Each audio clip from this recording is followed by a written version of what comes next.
We may note with some frequency that we read the Gospels in a way that is, in all likelihood, quite different than people did in the first, second, and third century. There is no question that people in Mediterranean antiquity were much more comfortable with ambiguity than we are these days. As products of post-Enlightenment thinking, we are molded by the hard and fast, by the scientific. One of the ways that I thought it might be helpful to just do a very brief conversation about the ways in which we might read Scripture a little differently than people in the first and second century. Jesus' first hearers and listeners and the Gospel's first readers is to identify some common problems and potential solutions, which you can see in this table. I promise this will not become a lecture. This is actually going to be a sermon. So problems, you can see there on the left column: activity, relationships, your relationship with time, your relationship with nature, and what you believe human nature to be. And 3 potential solutions. And of course there's crossover in all of us between those things. For example, you can see that our relationship with time, past, present, and future, all of us dabble with all 3 of those things from time to time. The reality is that we, most of us, predominantly belong to one of those columns, and that is, in fact, solution C to those problems. I heard last night when I was talking to my son, he was speaking about panda bears on the ride home from that soccer game. He was talking about people's desire for bamboo, how it had been cut down by people. That he was despairing that panda bears someday might not exist. Within his commentary, one could see that he was explaining the problem through an activity, cutting down things. An individualistic relationship, i.e. primarily looking after one's own self in cutting down the bamboo and profiting from it without regard for structure in order to make money for the future. Everything was about the future. Our relationship with nature is a mastery over. We see that all the time, of course. We do not believe that we're subject to nature or that we're in harmony with nature most of the time. I asked him if he felt like there would be any panda bears or any animals at all by the time he becomes an old man. And he said, well, you know, Dad, people are pretty good about taking care of their pets, like cats and dogs. Maybe they'll be pretty good at taking care of other things too, at some point or another. In other words, at 8 years of age, he is culturally attuned to the fact that people do many bad things, but we don't really mean them because we will take care of the things that are close or closest to us, that our nature ultimately is mostly good.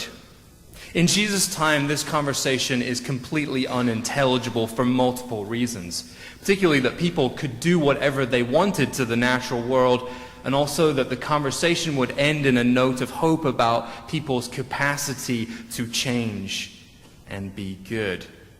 Indeed, we see many differences in how we might encounter this story from Luke 7 and how people in Jesus' day would have done so. The mindset of the Mediterranean people of antiquity is that illness does not affect or afflict individuals, but afflicts social groups or families. One does not suffer alone because relationships are either collateral or lineal, meaning that you're a part of a system of reciprocity or you belong to a hierarchy that is understood by everyone around you, and therefore you do not experience healing by yourself either. And while this is very different for us culturally, every parent can understand this to some degree or another. When your child is sick, you understand that your family is sick. When one member of your family is out of balance, is struggling with a mental illness or an addiction of some sort, then the whole group is out of balance. In our culture, we tend to talk about this as if it's a surprising reality that we are interconnected in a deep emotional or spiritual way. And this does not need explaining, though, to a first-century Mediterranean. Units, Family units, social units are interconnected in deep emotional and spiritual ways. So in our story from Luke 7, who are these people? The centurion and the slave/servant/boy/young man. In the 5th century, a Roman historian said, "A centurion is chosen for his great strength and tall stature." So I could never have been a centurion. As a man who hurls spears and javelins skillfully and strongly. He has expert knowledge on how to fight with the sword and rotate the shield. He has learned the whole art of armature. He is alert, sober, and agile, and more ready to do the things ordered of him than to speak. The idea of a centurion petitioning Jesus for a miracle would have been an enormous surprise for the listener of this story in the 1st or 2nd century. But the begging by the centurion or the pleading by the centurion would humanize him for the listener. This entire situation shows a reversal. The soldier, usually in a dominant position with the people, is now placing himself in a subservient position. And who is the slave/servant/boy? Why should a centurion care for this man or boy who is a slave? The boy appears in a similar vein in Matthew's gospel, except that the centurion exclusively uses one word to describe the young boy, pais. In Matthew's version, it simply says, "My boy is doing badly." Here in Luke serving as the narrator in verse 2 describes the servant/slave as a doulos. A centurion there had a slave, had a doulos. Okay? But in verse 7, when the centurion himself speaks, when referring to the boy, he says, "Let my pais be healed." Pais is not the same thing as a servant, and it is also not the same thing as a son. If the boy were his son, surely he would have used a different word.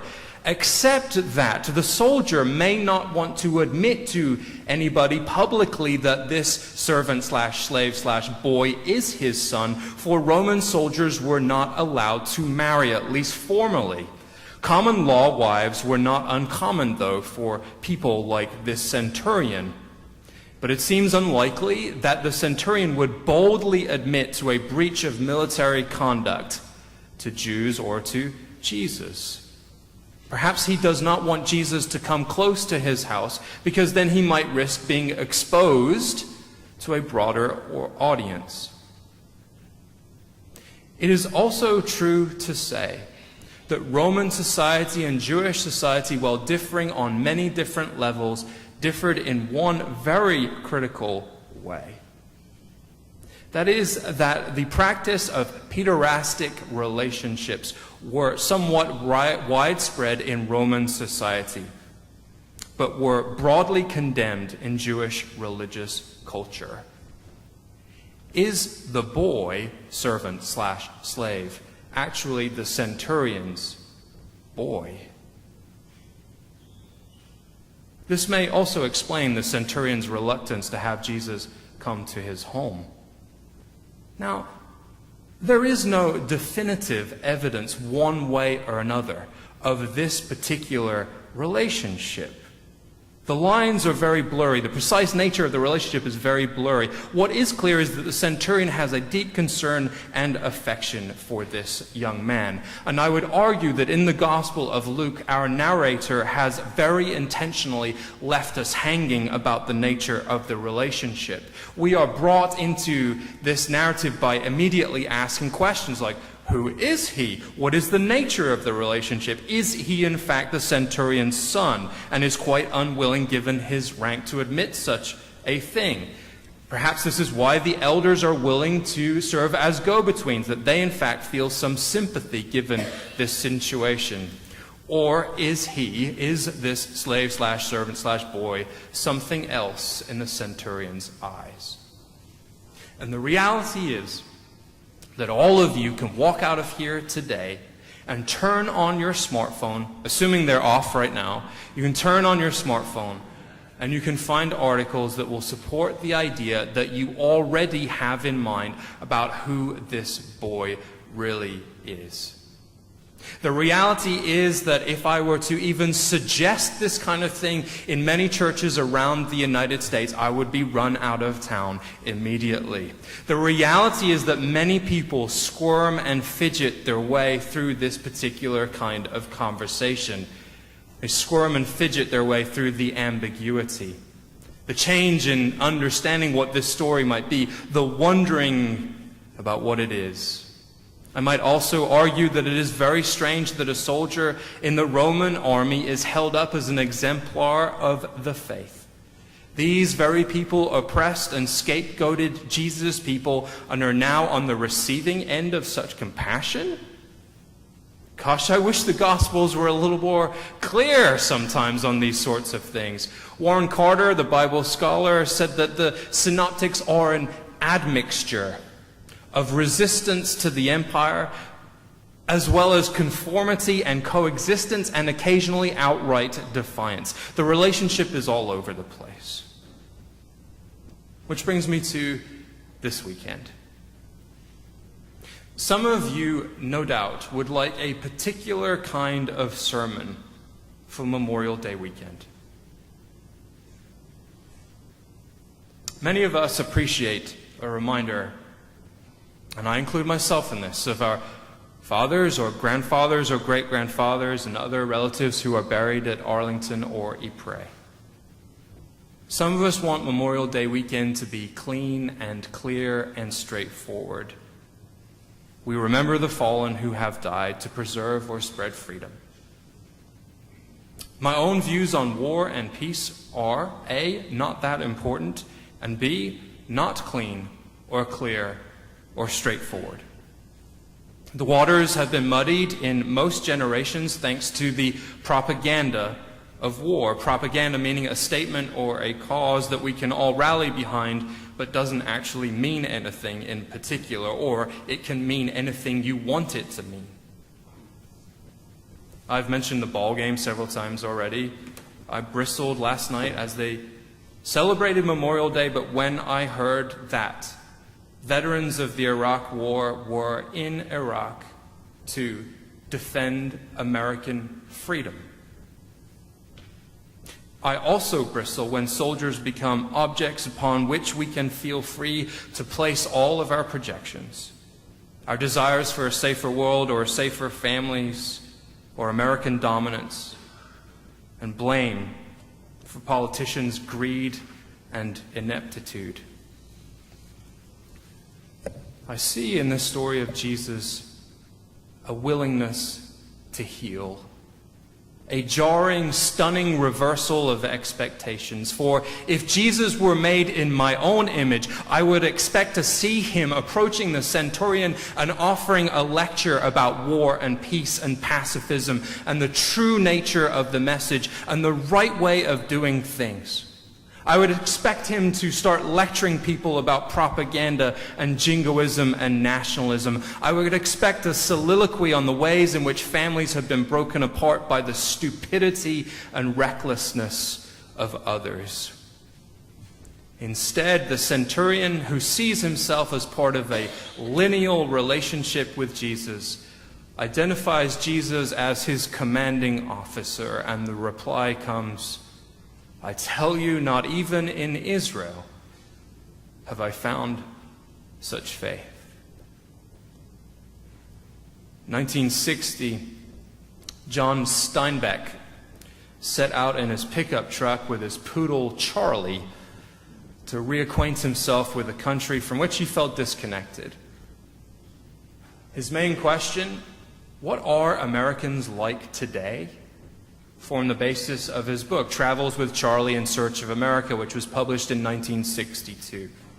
A little more than 40 years later, and the Dutch photojournalist Peter ten Hoepen visited Steinbeck's favorite state, Montana. He headed to a place that Steinbeck stayed, Hungry Horse, to see what it was like now. Ten Hoepen was deeply troubled by the problems he encountered in Hungry Horse, the effects of the economy, widespread meth addiction. But he was also amazed by the resilience of the people that he came to know. He said, "I think it would have been much harder for me to work in some of the small European towns. People are more suspicious in Europe. In the United States, it's easier to start a dialogue." To which I said, "What? In the US, it's easier to start a dialogue? Really?" The other day, I went to CNN.com. They have this screen that you can pull up, and you can see casualties, Afghanistan and Iraq, the two tabs there. So that's pulled open to Afghanistan, and on the right are the places where military service men and women were killed in Afghanistan. And on the left, their hometowns. And in the bottom left corner, you can see a bar chart. That is the mode on the bottom left corner, the most common age that people were killed. You can see there is a large bar over the age of 21. The second most common age for those killed in action is 22. Now, I just so happened with my mouse to hover over a dot in the northwest corner of Montana, and when you do that, you will see a name. The name is Nicholas Scott Cook, 19 years of age, from Hungry Horse, Montana, killed in Dabsar, Afghanistan. Killed when insurgents attacked his unit with small arms fire while it was trying to clear enemy fighting positions along a supply route between forward operating bases in Kunar province. He was killed on March 7th of 2010. Belongs to the 173rd Airborne Brigade Combat Team. 19 years of age. Another young man that I don't know. And thanks to Peter ten Hoopen and John Steinbeck, we can see for just a few moments his hometown, where he's from, his people, a place that most of us do not know, perhaps even in a culture that we do not fully understand. Many of us will never go to Hungry Horse, will never know why it came to have that name. We might imagine this young man's dreams. That's Hungry Horse. You see snow and horses without saddles, an old car, and smoke coming from a chimney. You see a motel, perhaps. There being irony, of course, in there being some vacancy in Hungry Horse, Montana. We see boys who may not look familiar culturally with some of our concerns about firearms. We might see the forest and the river behind them and know that it is different out there. We see a man in a church in Hungry Horse and acknowledge today that people are joined in prayer. We join without ambiguity in the spirit of prayer, this gentleman in this slide in a church in Hungry Horse. We join this gentleman today in taking a few moments to pray for Nicholas Scott Cook and his family on this Memorial Day.